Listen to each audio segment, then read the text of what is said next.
Black Compass Media back live with another one. Shout out to the people that's out there right now. They're going to hear this. Now, I mean, shout out to the whole team. I know Christmas is coming. It's right around the corner. Somebody had to remind me that it was next Friday. So shout out to all of y'all, man. All the people that's still out there. People still, going through it and everything like that, man. I hope battle rap and media in general, everything's been able to lift y'all spirits over this time. Now, a lot of things on deck for y'all with the show and all that too. Shout out to the whole team and the society as well. I am joined today with a very, very special guest. You know what I'm saying? A 2009 freshman cover XXL. He from that cloth. You know what I'm saying? We talking that. Rapper, artist, Grammy nominated, writer, and all that. Critically acclaimed. BX, stand up. I'm joined by the incomparable Mickey Factz. What's going on, brother? It's Mickey. What's going on, brother? I'm all right, man. Life is good. Life is good on my end, bro. What's up with you, man? How you been? What's up with Mickey? I'm good, man. I'm great. Down here in Atlanta, enjoying life. Mm-hmm. Put out a project not too long ago. Oh, yeah. And, preparing for 2021. We got about 5 or 6 projects that we got on the docket for next year. So, so we getting more excited. Music. Yeah, definitely. Because the pandemic slowed me down, so we got to make up for it in 2021. Very excited. Okay, yeah, I'm excited about that too. And I just want to say too, I did have a chance to listen to the project, and I did really like the project as well. It's called Collages, right? Warp Collages. Yeah, Warp Collages. Yeah. Right. Warp Collages. Let me get the name right. Dope. Yes, sir. Dope music, very mellow. Tracks I like Alive a lot. I like that. The Angels and Demons track I think was dope. Sold Out is the one. And that 2020 is definitely how we feel. You said like this shit trash, like the church is closed. I can't even, my church is closed. Like what? This shit's in a bag. Like that's real, bro. So walk us through the motivation for the album. It's definitely sonically, it's a little bit different than what we normally get from you. But give us the motivation and how you came about the project. But definitely P.A. Dre, shout out to him, the producer. He produced every song on the project. And he definitely jumped in my DMs and was like, "Yo, we need to do a quick 5-song project." Mm-hmm. And I kind of curved them a little bit because I already had like 2 or 3 projects on the docket. You know what I'm saying? We'll probably talk about that a little later in the interview. But I was like, I ain't really trying to do nothing. And he was like, "Nah, it could just be quick 5 joints." This was like middle of August, and I was like, "All right." So he sent me about 100 beats, and I picked 5. And I started working on it like August 25th, 26th. Mm-hmm. The songs that were created in that first wave of beats was Alive, A-, 2020, Red Flags, and then I think there was another record that was created in that batch. And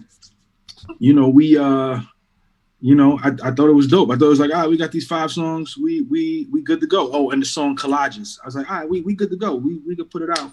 And then he was like, yo, we need an intro. And I was like, okay. So he created an intro. I put my wife on it. And then he started sending me more and more beats. Oh, that's your wife on the intro. Okay. Yeah. All right. Yeah. Solid. Yeah. Solid. Yes. Okay. Solid Keep it stuff. in the family. She bodied it. Yeah. Okay. Yeah. So, we got her on there, and then he started sending more beats, and then he sent like another 200, and I picked 4 out of that 200, and I created the last 4, which was Color, featuring Sari, Angels and Demons, Sold Out, which is my favorite record on the joint, and obviously the A- remix. Mm-hmm. So, I just kind of wanted to talk about my 2020. Yeah. Mostly. And I feel like it was necessary and needed. I had put out 2 records earlier in the year that didn't really get any traction because of the coronavirus. I feel it was definitely a different sound. Ironically, you said that earlier. I was trying to go into more of a trap / auto-tune kind of vibe. So I was creating a I don't want to say a different persona, but I had teamed up with a songwriter / producer, and we created a group called Black Dahlia. and I wanted to be able to use this particular brand to do all of my ratchet style sounding music, stuff that I could get away with, because right. To dissociate that from the achievement, Mickey, that a lot of us right. are familiar with, right? Right. But it's still being able to tap into this artist fan base, as well as that sound that is currently popular right now. It didn't go too well because of COVID. Like, I put these songs out, they were already scheduled to come out during the height of COVID. So there was nobody going to the clubs. People didn't really, there was really a scare running through the industry in terms of Spotify, people, unsubscribing due to, unemployment.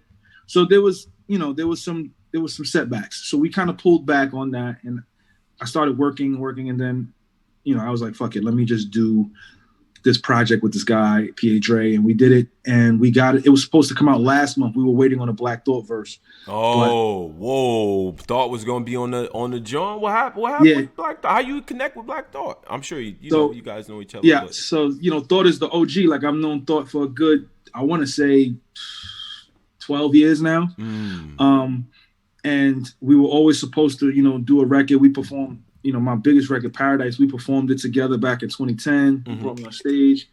So I sent him A-, and he heard it and he thought it was incredible. So he was like, yo, I could get on this in terms of the remix. Yeah. So I was like, I bet. So he writes his verse. So he writes his verse and he sends it to me. He sends me his verse written via text. So in my mind, I'm like, I bet this nigga wrote his verse. Hold on, Mickey. Hold on. Cause you be saying, you got a habit of just saying fly shit and you don't even know you saying fly shit. Black Thought just sent you a verse, like he beat his fingers and sent you the joint. Like, yo, like, here's the verse. That's crazy. Yes. Crazy. He was like, yo, he let me know that it's done, just to let me know that it's done. So I have the verse like written out, like, so I'm like, all right, well, he's gonna do it because he wrote it. So I'm like, bet. So I in my mind, I can say there's a remix to the record with a big artist on it. I didn't name who it was. I was just like, he's gonna eventually do it. He never physically records the verse. So it was initially supposed to come out October 28th. So I gave him a month grace period. It came out on the 25th. And when it came out on the 25th, I added more songs and I still put out my verse for the A- remix, which obviously is a song about the letter A without the letter A. And Black Thought did the exact same thing. Right. Okay. That's dope. Yo, and I want to get to like just being an artist in this era, in this COVID era, rooms closed, clubs locked up, and kind of how that changed music a little bit for the better, in my opinion. But yo, like, if you get a feature like that, man, I'm gonna be honest, I'm not a rapper. You worried about getting smoked? Cause I listen to Streams of Thought 1 and 2, and I'm like, there's very few people that can hold a candle to Black Thought on the joint. So when you doing like features, it's like, yo, now I'm gonna come here, I gotta be competitive, I gotta, you know what I mean, I gotta be able to keep up. Like, what's going through your head, or is it just like, nah, let's just make a dope song, good concept, and just come out with something? For this particular record, for A-, and obviously this is the first time like I've actually really went in depth with him and I's conversation. But he sent his verse and he sent it first. So I kind of knew where he was taking it. And I knew if I was going to do another verse to it, it was going to have a specific twang to it. So his verse really was about how the other letters and vowels were jealous of the letter A. So I don't know how he was able to convey that without using the letter A. What? And he did it metaphorically, and it's just ridiculous. Yo. So my verse was basically showing that I can rap without the letter A, but I can rap about the letter A without using the letter A, but still using words that sound like the letter A is in it. The words like they and hey and buffet, like I was doing stuff like that, so it confuses the listener. But obviously my verse is out there. His verse never happened, but I'm sure the people will hear his verse at some point or another. Even if it's me posthumously, we'll hear it. Yeah. All right, no doubt. It being an artist at this time, and I know you do a lot of writing and things like that. Explain some of the difficulties with COVID. I was actually talking to one guy who's an engineer, and he was like, for him, this has been crazy because it's just changed the entire way that he's been able to work. Not to say he doesn't have work anymore, but it just changes everything. But from your perspective, how has this sort of changed the process of creating music for you? The first 3 months were extremely difficult. Like when I say extremely difficult, to the point where I was very scared. I didn't realize that, obviously COVID is extremely serious, and it is definitely something to be taken serious. Right. I avoided getting a home studio set up for all my life, mostly because I want to treat music like a career and a job. So like I have to get up physically, go to quote unquote work, clock in, and then clock out. Right. So I never had the thought process to have a home studio. So when COVID hit, all the engineers, nobody wanted anybody in their house. Wow.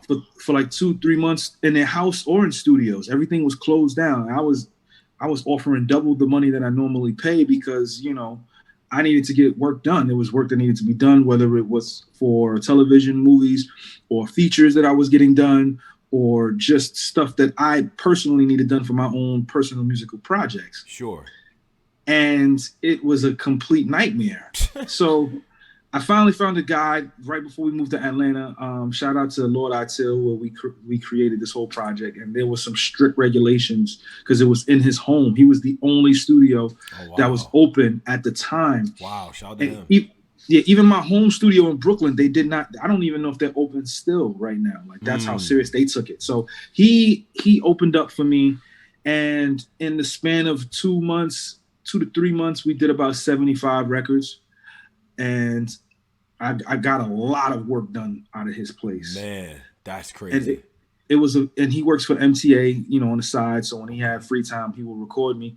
And he became, at first it was strict regulations, and then he became more comfortable with me. So then, it went from, social distancing, wear your mask and gloves, to like, you good, man. You ain't got to put the footies on no more. You ain't got to do this. You ain't got to do that no more. His family he knew of me. He knew I wasn't going nowhere because I had a brand new baby boy. Right. So it was. Congrats on that, by the way. Thank you. So it was an easier transition. Moving to Atlanta, these people act like that COVID never happened. So what is that? What is going on, Factz? How come they doing everything down there? They don't care. It's bad, bro. Everything is open down here, literally. Like everything that you can think of is open, from the strip clubs to the regular clubs, the lounges, the hookah lounges, all of Walmart's, everything, liquor stores, everything is open. Like they don't care. Movie theaters, like I live in a very nice complex out here, apartment building down here in Atlanta, and across the street is an AMC movie theater. That's when you kind of doing your thing. Oh yeah. You doing all right. You got an AMC next door. It beats the 7-Eleven up the street from my crib, but it's cool. Yeah. Go ahead. Shout the goods. My neighbors is white people, literally. Hey yo, when your neighbors white people, you gotta get them something for Christmas. You know that, right? Whether it's a card, a bottle of wine, or something. They got me stuff. Facts. They got me things. Real stuff. Listen. I ain't been here a year. They got me stuff. I'm just saying. Yeah. That's what come with white neighbors. That's what. Listen. I got a white neighbor to the left, and then to the right, I got neighbors that came from Dubai. So like you already know the type of lifestyle I'm living right now. But to my original point, the movie theater's open, and people go to the movies every single day out here. It's crazy. It's bugged out. Man. So music overall, I think is definitely changed a little bit. You got like projects I feel like are getting heralded and showed love. Maybe would have been passed over before. Your Bennies, your Conways, Boldy James. You know what I'm saying? Che Noir, Stove God, Cooks. Like you just, you know what I'm saying? And I think that's a good thing. But my question is, and my question to you is, do you feel like that's gonna carry over into this next year or whatever, or is it just like, we was just in the house, whatever the case might be, or do you think that sort of sea change in music is here to stay? Well, when you say sea change, right? Like I feel like for hip hop, there's different demographics that tune into different things. So, we haven't spoken about, the baby dropping. We haven't spoken about Lil Baby dropping. Right. All of the MCs that are on that side of the scope, right? They did big numbers as usual. And will continue to do big numbers. Right. But in terms of hip hop, in terms of like pure lyricism hip hop, I think these albums are going to continue to be the same thing that they were. I feel like Benny, he is, he's one of the best right now in terms of content and what he's putting out. And I think he's going to continue to do that. And I think his story is going to be even crazier now that, the unfortunate event happened to him. Right. Crazy. Same thing with Conway, Stove Cook. I've been on him. Stove God, I've been on him for 2-3 years. Mook put me on him. Oh, word? That's Busta's artist. Yeah, that's Busta's word? Artist. Okay. All right. It's Busta and Lord Jamar's artist. So, Mook put me on him years ago. So I've been following him, and I'm very proud of him. Boldy, he was running around with Alchemist, and I believe, and Nas. I think Nas signed him at first, and I guess he got out of that deal at Mass Appeal, and then he moved over to Griselda, and obviously that's just they're running the underground right now, and everybody else that put out stuff this year has been crazy. So next year we have a lot to look forward to, right? We got Cole. I think it's gonna probably drop before this year's over. Yeah, God willing. I know Kendrick and Drake are gearing up for next year. Right. I know Daylight got some stuff popping for next year that should be really, really good. Obviously, Griselda, they drop every 2 months. So they cooking them. Yeah. We can expect that from them. I think Corey is gearing up for next year as well, Corey Guns. So, I think it's gonna be the same thing. Dope. As consistent you are, you got to keep it going. I just like that there's a lane now for people my age. I'm not old, but I damn sure ain't young. Facts, I see it. You got the grays like me, nigga. They coming in. Yeah. You know what I'm saying? Shout out to the people that's not coloring it. We ain't coloring nothing over here. Nothing. You see us. But there's adult contemporary hip hop now for us. And I don't feel like I have to be, because for a while you had to be in the same room as 15-year-olds. I've been 15 once. I don't want to party with niggas 34. I'm 34. I don't necessarily want to be listening to R&B all day. You know what I'm saying? So it's been kind of a shift in that regard and everything. What would you say are some of your favorite albums this year? Favorite albums this year, King's Disease from Nas was really good. Yeah. Obviously, both J Electronica albums were good to me. I definitely like the second one over the first one. Right. I enjoyed the Baby's album. I know a lot of people didn't for whatever reason, but I enjoyed it. He's a bad rap, bro. What is that? What is that about him? I don't know. I really enjoyed the Baby's project though. When it came out, I sat down, I vibed to it. I thought it was dope. I really did think it was dope. People just kind of didn't get with it online for whatever reason. I thought Conway, I think it was Lulu. Yeah. That was dope to me. I loved the Lulu joint. I loved the West Side Gun. I'm a big West Side Gun fan. Listen, bro. Fire. So there was one album that he had that I bought that had this Clark Sister sample on one of the songs. I fell in love with that song, man. I thought it was incredible. So, I loved his stuff.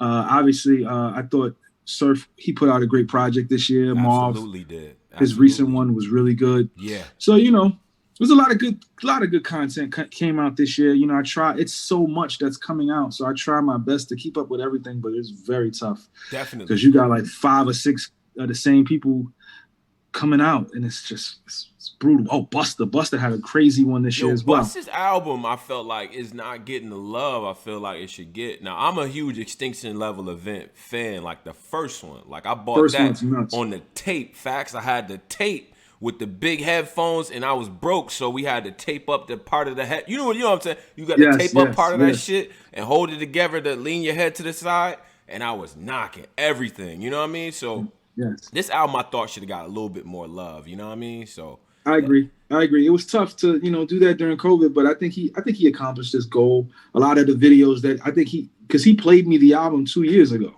So I think a lot of it was him getting budgets for the videos, because I think he did a video for every song, and it's doing numbers on YouTube. So I'm very happy and proud of him for what he's done.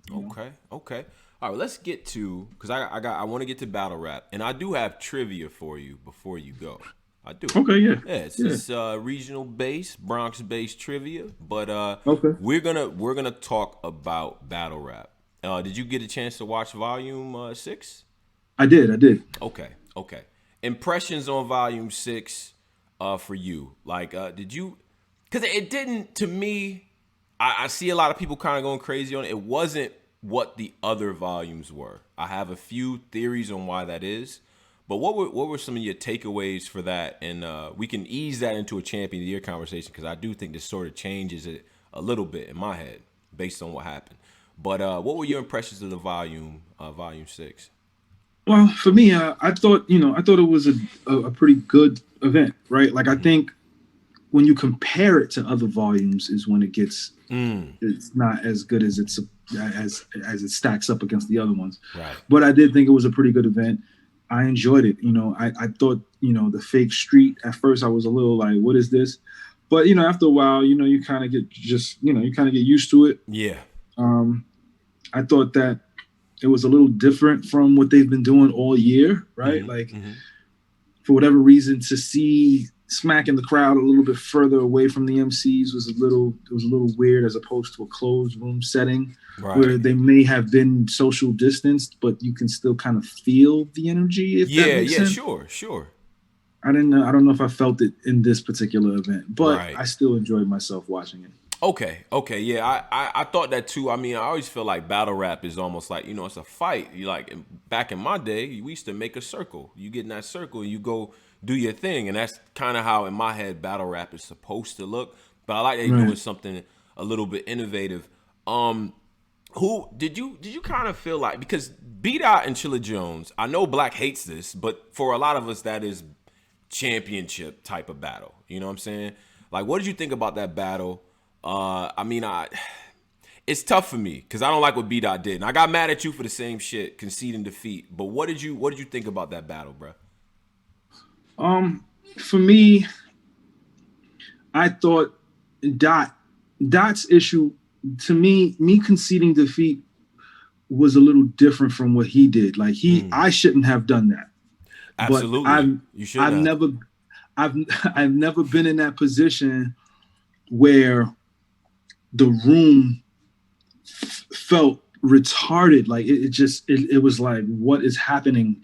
He's saying anything he wants, and they're going crazy, and I'm over here saying the same type of hotness, and I'm getting like golf claps and so in the room it was like, I gotta give it to him in the room. For Dot, he stumbled and fumbled throughout his whole thing. I didn't do that. Like he brung it back. He stopped. He's like, let me bring it back. He did that in the second, and then in the third he had some stumbles, and so I know he felt like what is happening, what is going on. So I can understand why he conceded.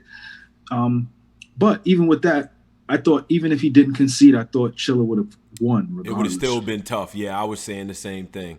I was saying this because I thought Chilla came with, the approach was A1. It was very surgical. Only thing I'm mad at Chilla about is that vest.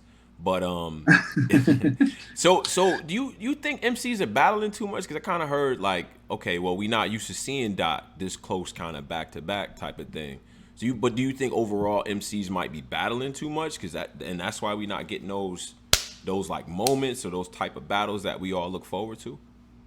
Well, I think, Dot had 4 this year? Yeah. Right? Yeah. He had Saga, Nitty, Holmesy, yeah, and Chilla. T-Top. Oh, yeah, T-Top too. 5. Yeah, 5 this year. Yeah. So, for me, I think 4 would have been perfect for him. I don't think he should have taken the Holmesy one. I think he should have sat that one out and waited for Chilla. Chilla, however, this is what he does. He took real sick on, I think, 8-9 days prep. And people were like, "Oh, he might have lost." He took him on 8 or 9 days prep. Like you guys, I gotta give my man some slack, cut some slack for him. So I think the MCs that are used to taking the smaller battles on the smaller leagues are more conditioned to take more battles than the other guys who aren't. So it's always going to come across as these guys are doing it too much. And because there's a cycle, right? It's like a literal 3-man weave. 1 week, actually, it's a four-man woman league weave.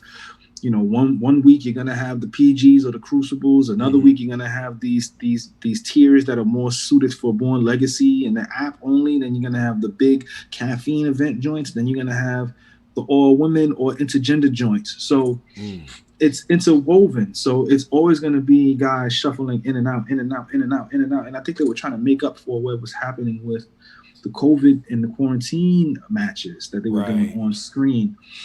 And Chilla took like 2 of those this year. Yeah, he did that. So I feel like and I know Black is not going to count those, but to give material in that facet on that type of time, and then still do regulars that's a lot of material, and I don't think that should be overlooked in any capacity. Yeah, I agree. I mean, and there is this ongoing debate. I think I actually seen you drop a tweet about that. About champion of the year and clear wins versus strength of schedule and sort of how you match that up. Me, I'm a clear wins guy. Clear W's is gonna get it for me. But and second to that probably is gonna be strength of schedule. But so how do you see it if somebody gets X amount of clear wins, but homie over here got some clear wins, but debatables in other categories of guys who are doing well? How do you grade that? Well, I think it goes back to how Black does it. Black, he makes sure to cover all grounds. So yeah, you have a guy like K-Shine who has arguably beaten everybody he's faced this year. Clips. Yeah. He beat Clips. He beat E-Hart. He beat Pat Stay, and he beat Chess. So and he arguably probably lost maybe one round to Clips. Maybe one. I think Clips might have clipped him on one round where he had the freestyle. He embarrassed the white kid in the front. I was there. It was nasty. But I think so. Yeah. So you got to think he went 12 and no, he went like what 11-1 in terms of rounds, right? 11-1. But then you gotta factor in, okay, was the competition tough? Right? Was it tough competition? Clips was Clips a tough opponent? I would say yes. On paper, yes. On paper, absolutely. In the battle, not too much, right? Chess was a very tough opponent. E-Hart wasn't tough, and neither was Pat Stay. On paper, these are tough opponents, but in the actual battle, it wasn't. Also, it was a big spread out gap, which is not his fault, but the schedule, he battled in January, and then the next one was like July or August. Yeah. So there's that disparity of not, frequently showing himself in front of, the fans. And then obviously a lot of people don't like his Pat performance. Like it was a little, but that's not to discredit what he's done. Like he's done great things, but then when you compare that to, a B-Dot, right? And I'm gonna use him as an example. He might have 2 losses this year, one to Saga and one to Chilla, but two of those joints are battles of the year contenders. Absolutely. Right? The T-Top and the Saga one are battle of the year contenders. And then he really just embarrassed Holmesy. No offense to Holmesy. Shout out to Holmesy. And he beat Nitty. He beat Nitty, but it wasn't a top tier. It wasn't Nitty on a 7. Now when you look at Chilla, right? Chilla, he faced Twerk, and that was a very good Twerk. Yeah. He faced Geechee. I thought didn't Geechee stumble or choke in one of them joints? Yeah, I think he had a bit of a stumble, but I don't think it was nothing to, Right, he had a bit of a stumble, and then his third round was Black Lives Matter. So it wasn't like a Geechee on 10. So we got to take that from him. But he did face a very good Jerry. He faced a very good Real Sick, and he B-Dot. Everybody was saying this was for the champion of the year, and B-Dot dropped the boy, and then Chilla got him out of here. So to me, in my opinion, if I was to pick somebody, it would be between Chilla Jones and K-Shine. right? Okay. Like I like what Will did this year with the 60, and then he beat John, and then he beat Danny. But I still think it's between Sean and Chilla. And I was hoping that we were gunning for them to battle on Summer Madness, but I don't know what happened. Yeah. I don't know. I don't know. Some things I would have reserved for the bigger stage. Although I think Goods and Gotti might have saved that event, in my opinion. I would have rather seen that on stage, to be honest with you. You know what I'm I saying? I agree. want to see Gotti stand next to that charisma that makes you look a certain way. You know, when Goods gets on his braids and all that, it hits different It hits when he's able different. to do it. But I want you to talk. I mean, you cool with Goods and all that. BX stand up. Talk about Goods, because going into this, it was a lot of chatter about what he can't do. You know, he's not lyrical. He's not able to keep up. That type of thing. Like, you feel like, you know, that was a little bit unwarranted on the fans, or, you know what I'm saying? You feel like he stepped his stuff up, or, you know, what's your take on that? I mean, I hate that narrative that people just always count him out. It's disgusting at this point. Like, every year, every match, he's the supreme underdog. Every time. Every environment. You can't beat Rock on the big stage. You can't beat Geechee in the small room. You can't beat T-Top on the big stage. You can't beat Hitman in St. Louis. You can't, like, he has. Everything. Come on, it's like, why y'all going against him? He beat X Factor. He beat X Factor when X Factor was on fire. Yep. That was him. He did that, right? And what's interesting about that is he took X Factor's whole thing and did it better, right? Like, he's doing the grown man talk. What X Factor tried to do to Goods didn't work. Goods has been doing that on a higher level and beating everyone. Oh, look how it come around, though. See, that's why That's why I wanted to talk, because I always, you know, I'm trying to make a list of battles where somebody stole the other person's powers. Because I think when Danger Zone battled Goods, then you get the Danger Zone 2015 run. That was crazy. Yes. Like, we done lost like 25 pounds, whole new wardrobe and everything. You know what I mean? Like, it's battles that change you in that way. I think Goods is that battle for a lot of people. So interesting you say X Factor. You know what I mean? He kind of took that and ran with it. You know what I mean? That's dope. Yeah. So, you know, for me, I never doubt Goods. I don't care who he's going against. I'm always gonna go for him. Like, so, you know, the new talk is him and Shine. It's like, I'm, as much as I rock with Shine, you know, I can't see it. I just can't. I cannot see him beating Goods. I just can't see it. Okay. Let's talk about this too, and this will you know, the new battle rappers. Like, you got guys who are on the come up. I actually got Joey Gambello coming up soon, so shout out to Joey. The new guys who put on this year, the Easies, the Six. Jerry's not new, but I think he had a hell of a year, a breakout year, in my opinion. You know, do you feel like this is a bubble era situation that it's like, yo, this is good? You know what I mean? You know what I'm trying to get at, but we got the little bit of the asterisk on that. Or can we carry this into next year? You know what I'm saying? Like, what do you think that's gonna look like? And I guess, you know, we can break down each of the people, but you think what they did is gonna actually carry over to next year, or can we accurately grade them yet? So I think next year is going to be more closed room situations for Caffeine. I can't see from me speaking to people in the industry in terms of booking agents and venues. That's not happening until 2022. So I think next year is going to be an extended version of the bubble. Okay. And I think these guys are going to continuously shine in this bubble.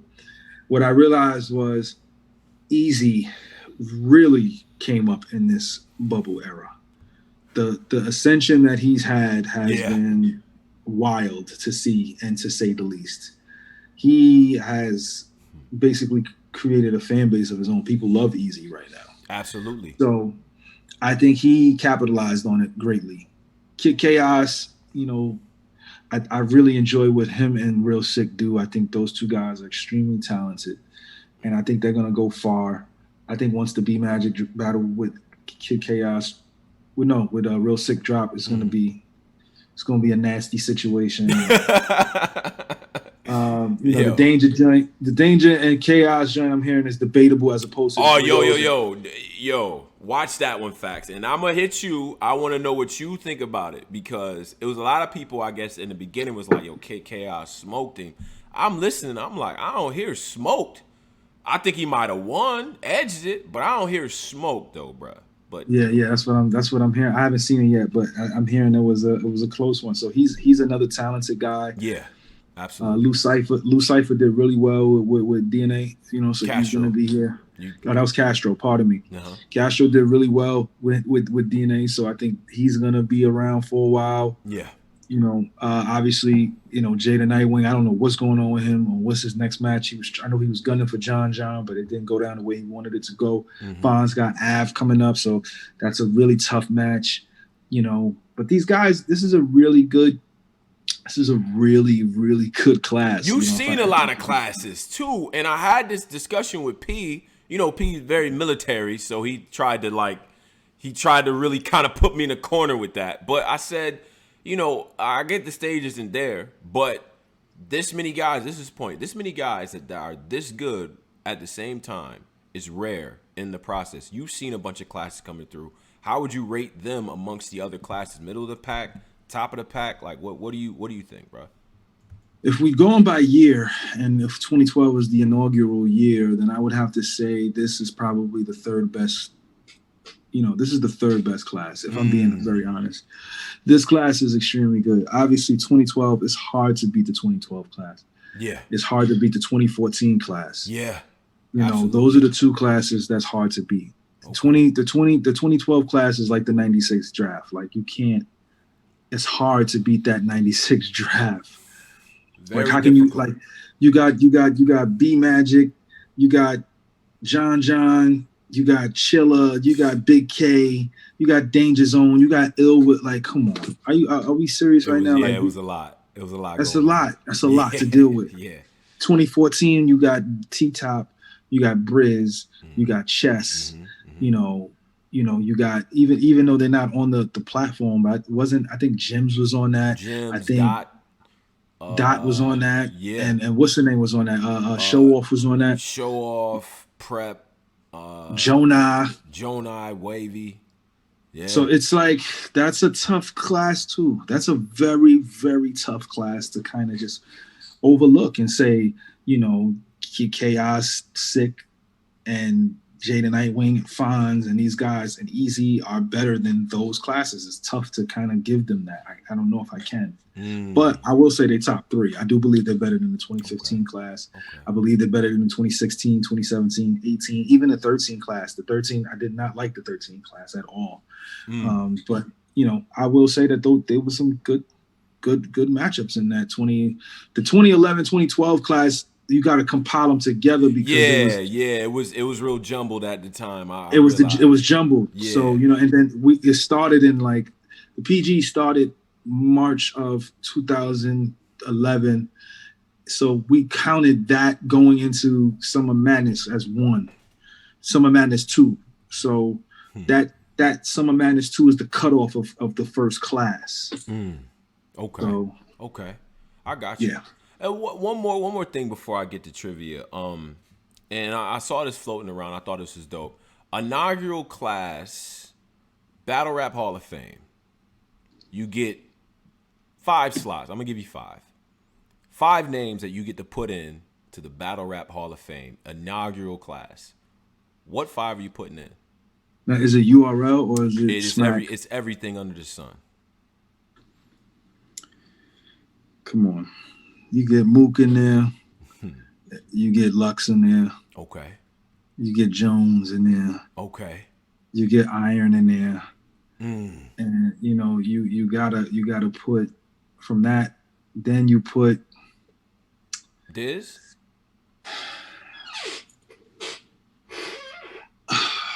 Leans back in the chair. Because if it was 10, it would be a little easier. Yeah. That's why I gave you 5. Yeah. I personally would put Verb in there. Verb. Okay. Yeah.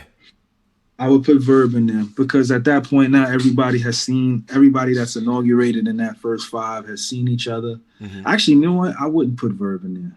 I Rex? know. You know what? I would. Yeah, I was thinking Rex, but I'd put Verb in there, and then Okay. I'd put Verb in there. I Okay. actually would put. Yeah, I would put Verb in there, and I would leave Iron where he is. I'll put Rex as number 6 if it was a 6. You know. Yeah. Okay, I got you. I got you. I think those is prominent names, but we ought to start thinking about something like that because you're going to be steadily approaching maybe 20 years of battle rap soon, right? Of when we all kind of started watching it. So I think it's a good question. Let's get to trivia. Now Yeah. this is all BX trivia, Bronx stand up. Shout out to everybody that's out there too. I used to live in the Bronx too. Shout 238. out to you. Yeah, Oh, yeah, that's Jamaica. 238. That last stop on the one train. You already know that. You know what I'm saying? So Mm, shout out to Van Cortlandt, man. We gonna do trivia. This is Bronx based trivia with Mickey Factz. All right. First let's question do is it. this. Is the first question. What Bronx high school has the most Nobel Prize winners? Bronx High School of Science. Yes, sir. Yes, sir. Home of Neil deGrasse Tyson. That's a fact. Now, what part of the Bronx was the film A Bronx Tale shot? Crotona. No. I give you one more guess. I give you one more guess. Now, I can give you a hint. I'll give you a hint. I'll give you a Let hint. me get a hint. Let me Now, get a this hint. area shares the same name as the school that Denzel Washington, Faith Evans, and Andrew Cuomo went to.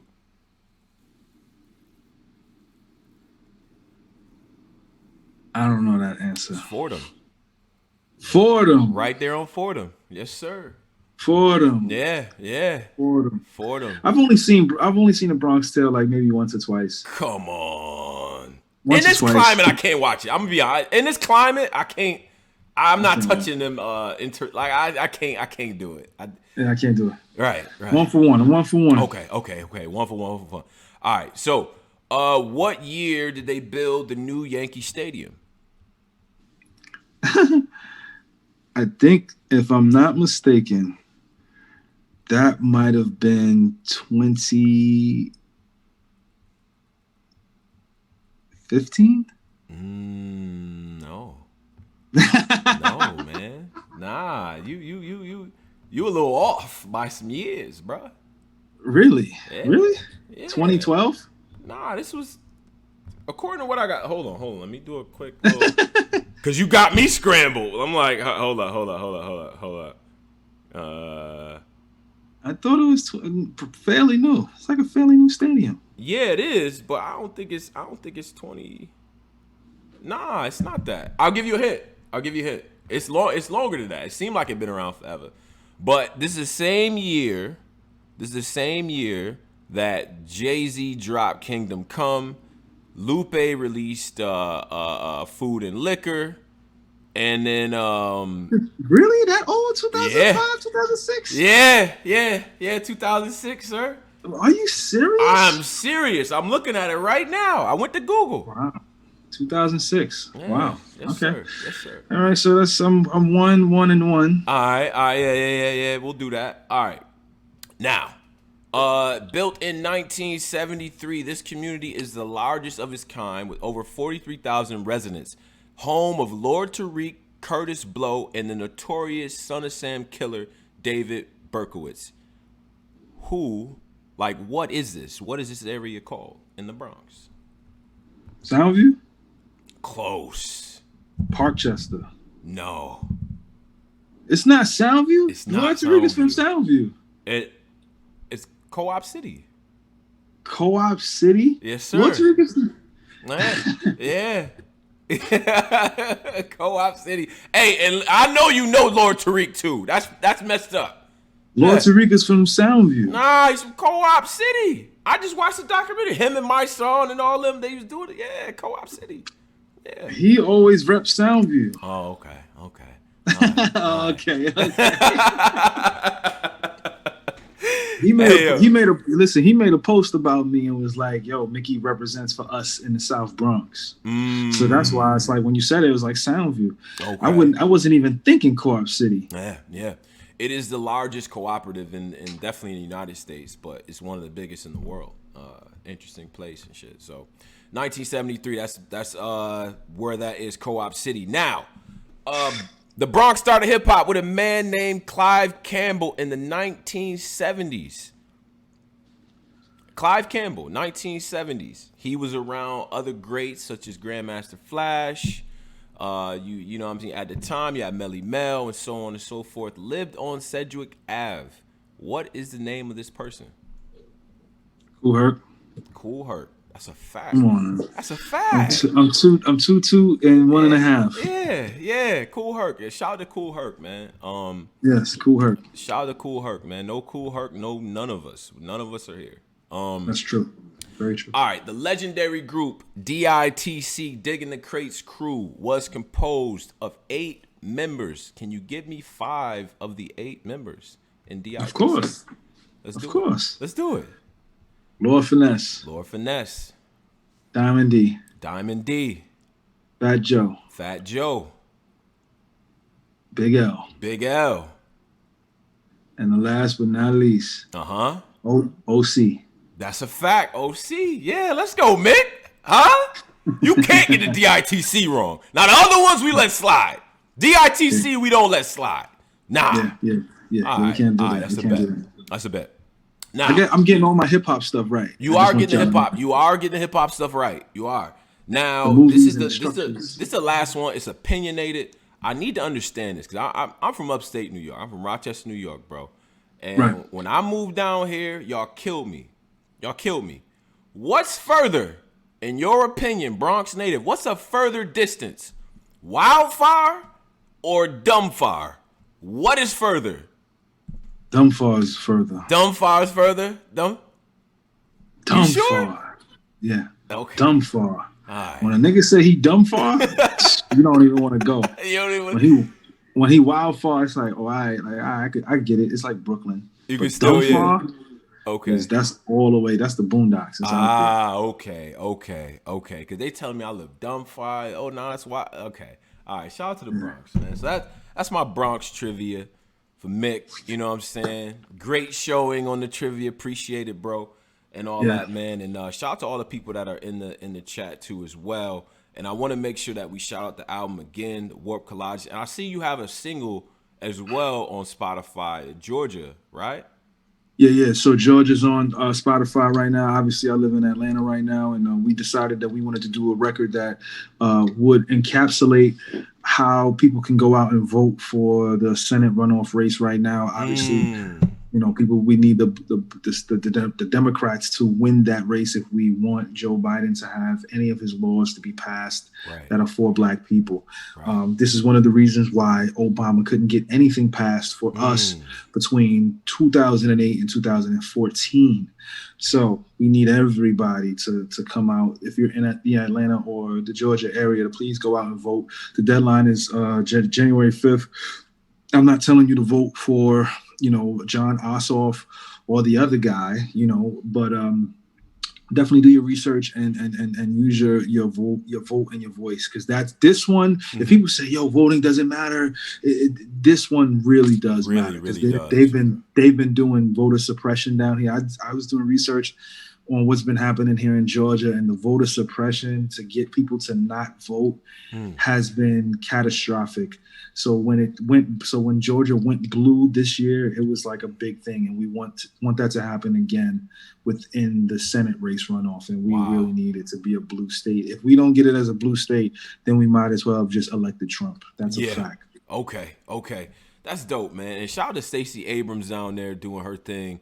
Her sister really worked hard to get us to do what we did, and Atlanta is a big reason why Biden is in office in general. Right. I mean, I'm a Politico, so I definitely follow that, and I like the way the cabinet is shaping up. You know what I mean? Brothers and sisters in the cabinet. Susan Rice in the cabinet.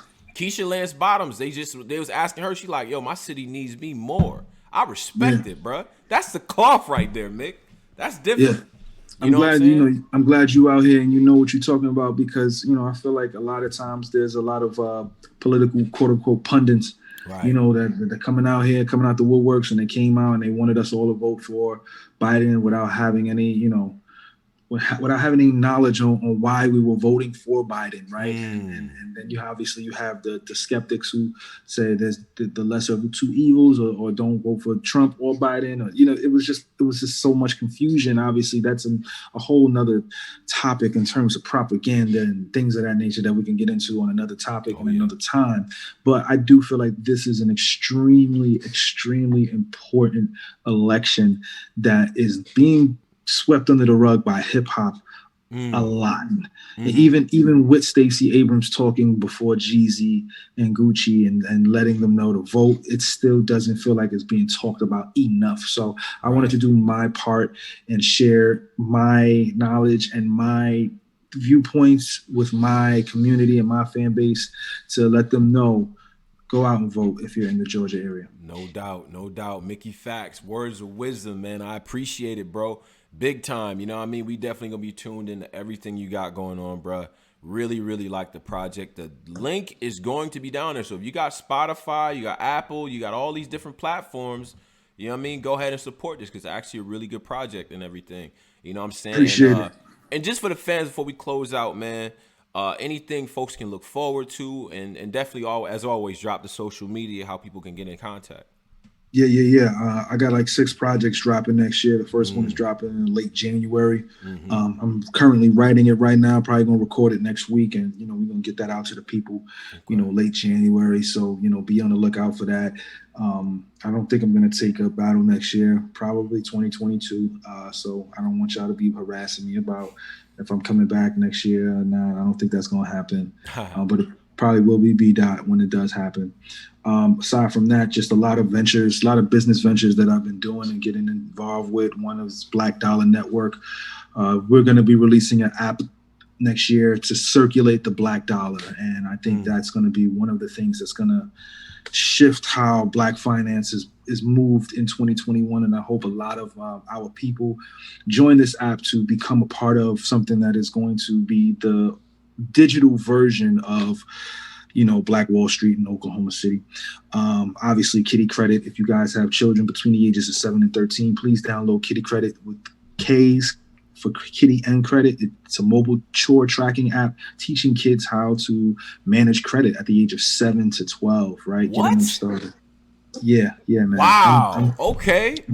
I'm doing big things. Yeah, hey, man. See, that's the type of stuff that I like to hear, bro. Besides on the guns and you telling DNA how to shoot a gun accurately. Hey, Eric, when you hold it, chill out, bro. But all these things are going on, bro. It's very, very dope. It means something. It's good to see that, that maturity and people really taking they platform seriously to get a message out there bigger than themselves. So Right. So, you guys can always follow me on all social media platforms. On Twitter, it's twitter.com/Mickey Factz. You guys know how to spell my name, MICKEYFACTZ. On Instagram, it's Mickey.Factz. And on Facebook, it's Facebook.com/official Mickey Factz. Follow me everywhere. DM me. I respond to every single person. I try to be communicative with everybody that logs in, because without you guys, I would not be who I am. Absolutely, man. And with that, Factz, you be safe down there. Wear your mask. You know what I'm saying? Enjoy that weather. They said we got a nor'easter coming. Factz, you can be outside. You know what I mean? You don't need the big snorkel no more, bruh. You snorkelist now. You know what I'm saying? I had on a hoodie today, man, when I went to the store, man. So I feel for y'all. I know y'all got like a foot of snow coming. Bruh. I'm sorry for y'all guys. I pray for y'all. Yeah. It's on the way, bruh. But hey, you know what I mean? Shout out to you, man. And just quick word to the people out there too, man. Shout out to y'all. Follow us at Black Compass Media. All the stuff will be up. We got a show tonight going too. Hit us up on YouTube. I am Tone Bro. That is Mickey Factz. It's Mickey. And we up out of here. Peace.